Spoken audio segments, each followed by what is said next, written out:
لیکن میرا جواب انہیں کون پہنچائے۔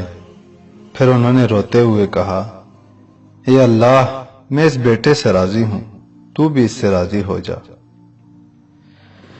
میرے والد صاحب جب دعا مانگ رہے تھے تو دعا کے دوران ایک زبردست روشنی میری قبر میں آئی۔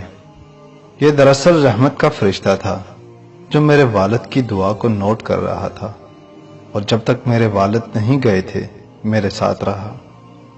میرے والد صاحب جب واپس ہوئے تو فرشتے نے کہا کہ تیرے والد کی دعا آسمانوں تک گئی ہے، اور انشاءاللہ اللہ تعالیٰ اس کو قبول کرے گا، کیونکہ والد کی دعا اپنے بیٹے کے لیے مستجاب ہوتی ہے۔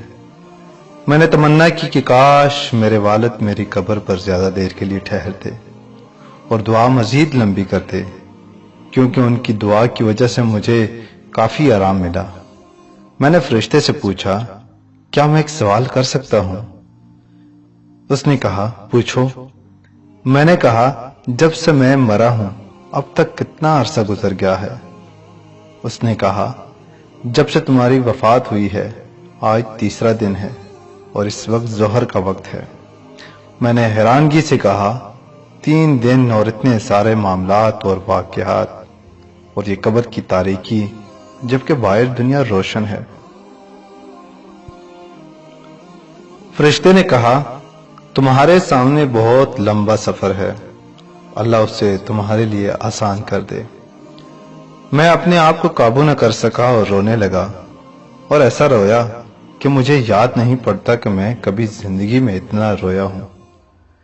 میں نے دل میں سوچا، اتنا خطرناک سفر اور دنیا میں میری اس قدر اس سفر کے لیے غفلت۔ فرشتے نے جاتے وقت بتا دیا کہ قبر میں موجود روشنی تیرے والد کی دعا کی وجہ سے ہے، اور یہ اسی طرح رہے گی جب تک اللہ چاہے۔ مجھے پتا چلا کہ والد کا آنا میرے لیے باعث رحمت ہے۔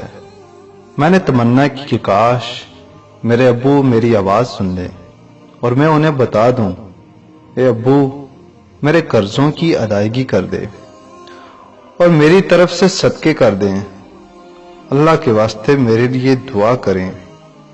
لیکن کون ہے جو انہیں بتا دے؟ میں نے محسوس کیا کہ بعض اوقات میرے جسم کی گرمی کم ہو جاتی تھی لیکن اچانک پھر سے بڑھ جاتی تھی۔ میں نے اندازہ لگایا کہ اس کا تعلق میرے حق میں لوگوں کی دعائیں ہیں۔ اچانک میری قبر میں پھر وہی روشنی آئی جو اس سے پہلے میں دیکھ چکا تھا، یعنی سورۃ الملک کی۔ سورۃ الملک نے کہا، تمہارے لیے 2 خوشخبریاں ہیں۔ میں نے اشتیاق کے ساتھ فوراً کہا، کیا ہے؟ تمہارے دوست نے اللہ کی خاطر تمہارا قرضہ معاف کر دیا ہے۔ میں نے اللہ تعالیٰ کا شکر ادا کیا، اور مجھے پتا تھا کہ میری گرمی کم ہو جانے کی وجہ شاید یہی تھی۔ میں نے کہا، دوسری بشارت کیا ہے؟ اس نے کہا، میں نے اللہ سے بہت درخواستیں کی لیکن انسانوں کے حقوق کو معاف نہیں کرتا۔ البتہ اللہ نے ایک فرشتہ بھیج دیا جو تیرے رشتہ داروں میں سے کسی کو خواب میں آئے گا تاکہ وہ تمہارے قرضوں کے متعلق سمجھ جائیں۔ پھر اس نے پوچھا، تمہارے خیال میں کون بہتر ہے، جس کو خواب میں فرشتہ کسی شکل میں آئے اور پھر وہ اس کو سچا سمجھ کر قرضے کی ادائیگی کرے؟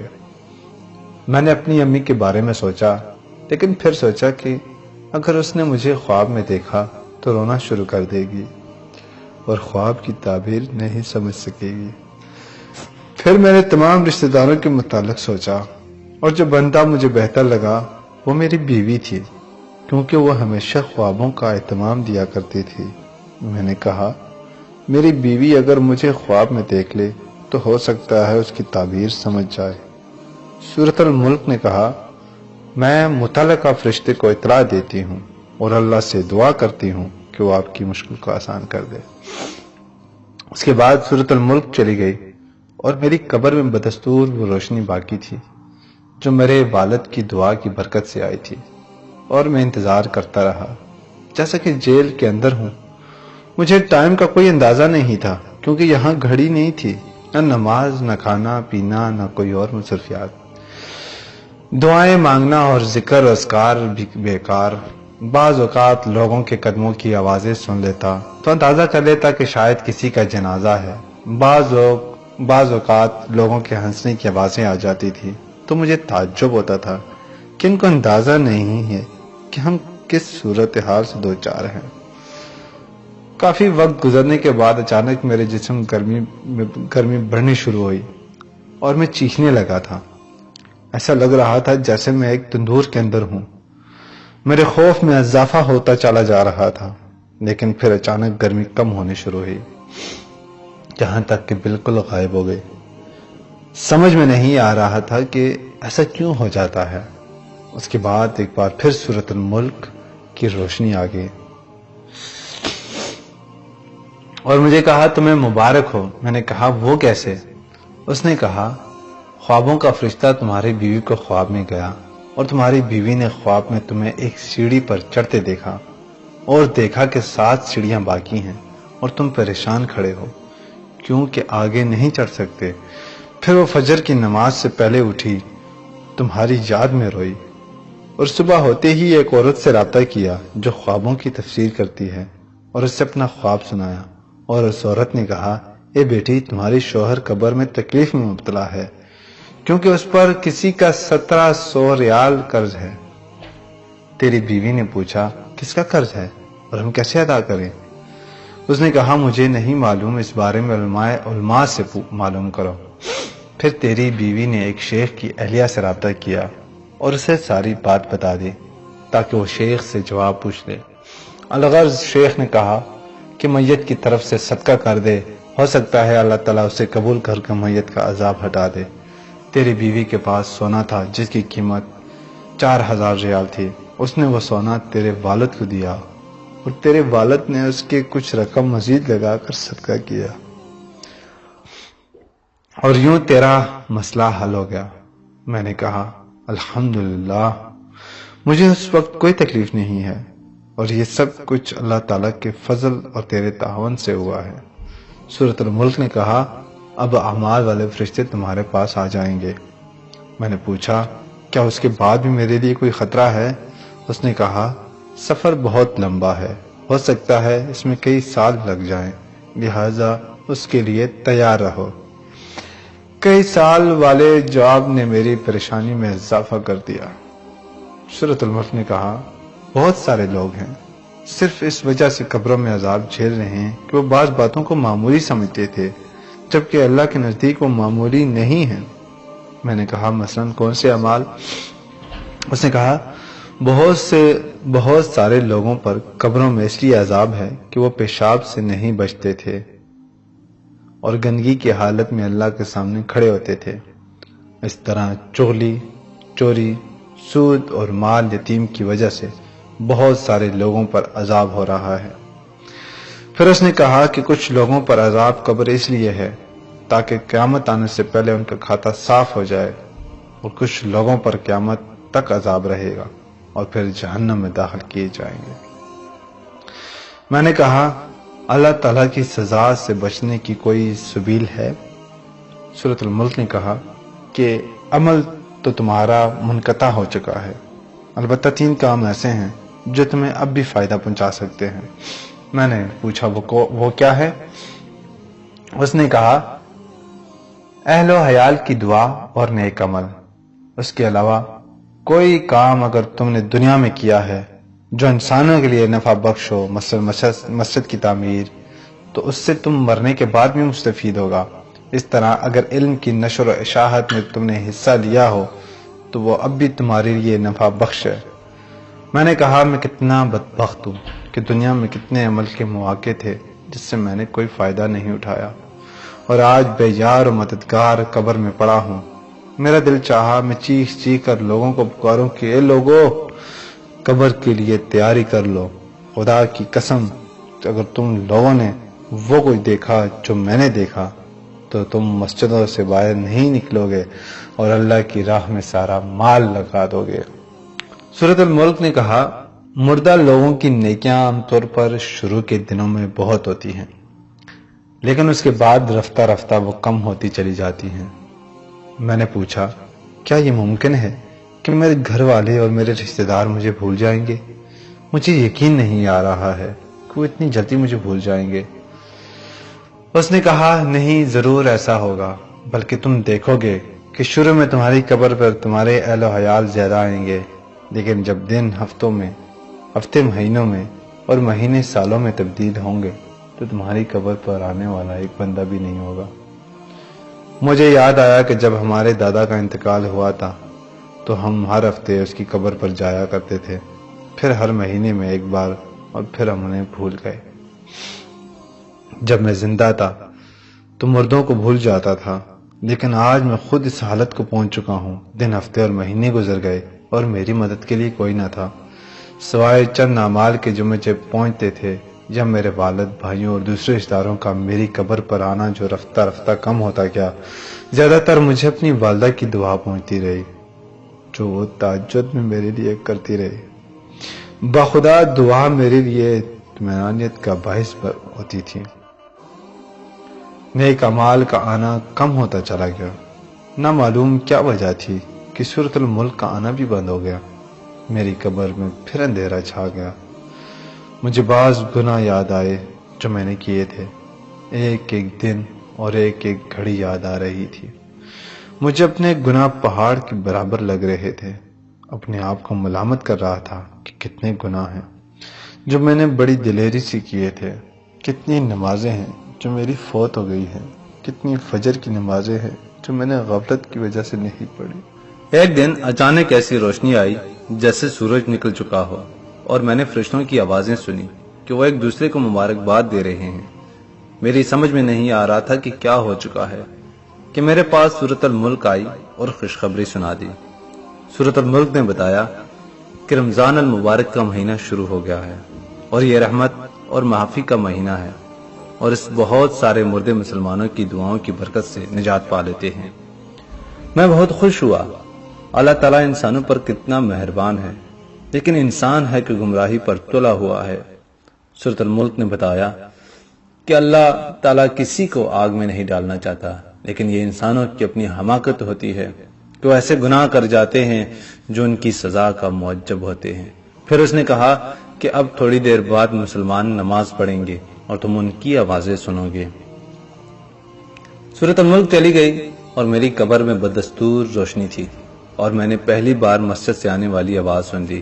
میں اپنی زندگی کو یاد کیا اور تراویح کو یاد کیا تو بہت رویا۔ میں نے سنا کہ لوگ نماز پڑھ رہے ہیں، پھر میں نے امام کی دعا سن لی کہ وہ پڑھ رہا تھا۔ اس دعا سے مجھے بہت سکون ملا، اور میں نے تمنا کی کہ امام دعا کو طول دے دے۔ میں نے محسوس کیا کہ وہ دعا سیدھی قبول ہو رہی ہے، کیونکہ مجھے اس سے کافی خوشی اور راحت مل رہی تھی۔ میں روتا جا رہا تھا اور ساتھ ساتھ میں آمین پڑھتا جا رہا تھا۔ اس طرح رمضان کا سارا مہینہ بہت سکون اور راحت سے گزرا۔ اور پھر ایک دن میری قبر میں انسان کی شکل میں ایک آدمی آیا جس سے بہت تیز خوشبو آ رہی تھی۔ میں حیران ہوا کیونکہ مرنے کے بعد یہ پہلا انسان تھا جو میں دیکھ رہا تھا۔ اس نے مجھے سلام کیا اور جواب میں وعلیکم السلام کہا۔ اس نے کہا میں تمہیں بشارت دیتا ہوں کہ اللہ تعالیٰ نے تمہارے گناہ معاف کیے ہیں۔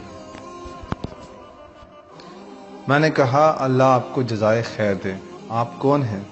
میں پہلی دفعہ قبر میں انسان کی شکل دیکھ رہا ہوں۔ اس نے کہا میں انسان نہیں ہوں۔ میں نے پوچھا تو کیا آپ فرشتے ہیں؟ بولا نہیں، میں دراصل تمہارا نیک عمل ہوں۔ تمہاری نمازیں، تمہارے روزے، حج، انفاق فی سبیل اللہ اور صلہ رحمی وغیرہ وغیرہ کو اللہ تعالیٰ نے اس شکل میں تمہارے پاس بھیجا ہے۔ میں بہت خوش ہوا اور اللہ کا شکر ادا کیا۔ میں نے پوچھا تم اتنے لیٹ کیوں آئے ہو؟ اس نے کہا تمہارے گناہ اور تمہارے قرضے میری راہ میں رکاوٹ تھے، اور جب اللہ تعالیٰ نے معافی کا اعلان کر دیا تو میرے لیے راستہ کھل گیا۔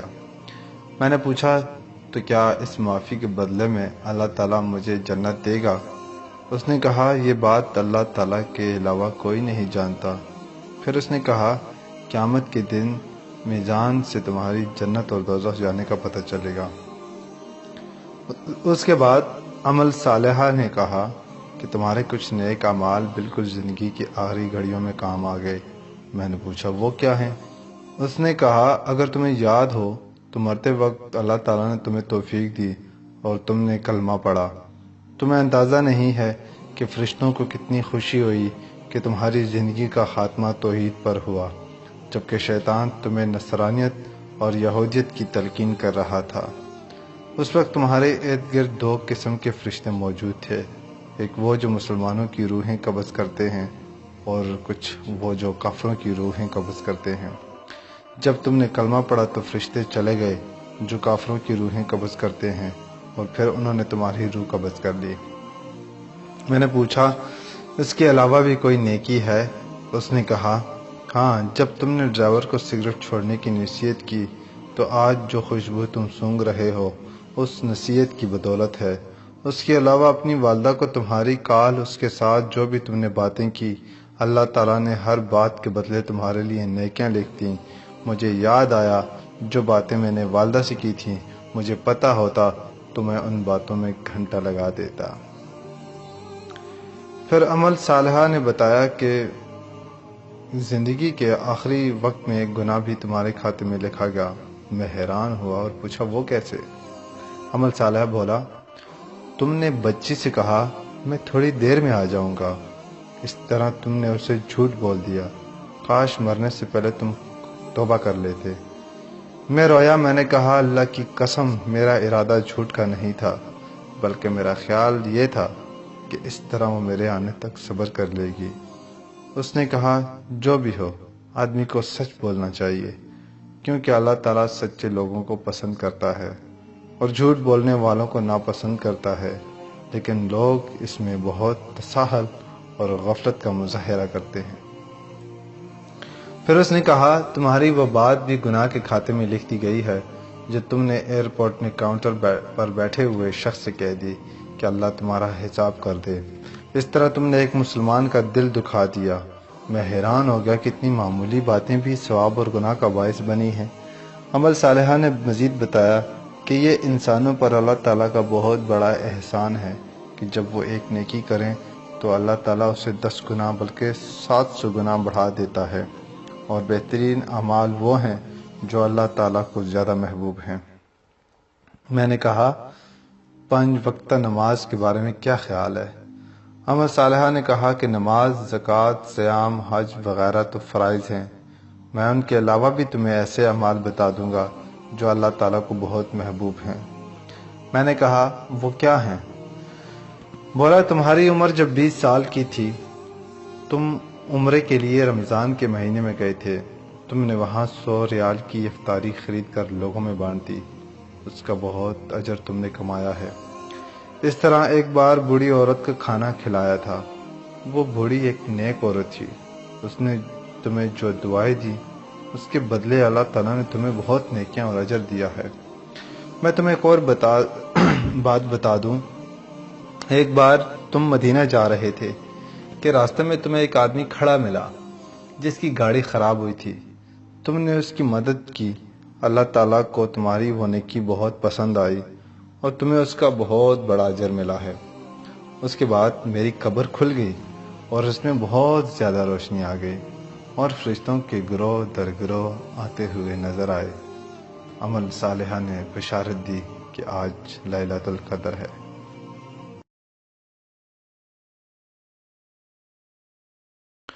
روز و شب کے میلے میں غفلتوں کے مارے لوگ شاید یہی سمجھتے ہیں ہم نے جس کو دفنایا تھا بس اسی کو مرنا تھا۔ ذرا سوچئے، یہ کہانی عبرت کے لیے لکھی گئی ہے، لیکن احادیث مبارکہ کے بیان کے مطابق ہے۔ کیا اس کہانی کے سننے کے بعد بھی ہم آخرت کے لیے فکر مند نہیں ہوں گے؟ کیا اس کہانی کے بعد بھی ہم گناہ کریں گے؟ کیا اس کہانی کے سننے کے بعد بھی ہم فجر کی نماز سے غیر حاضر ہوں گے؟ کیا جماعت کی زندگی ہمارے لیے باعث رحمت نہیں ہے، جہاں وقتاً فوقتاً اسی طرح کے تذکرے سننے کو ملتے ہیں؟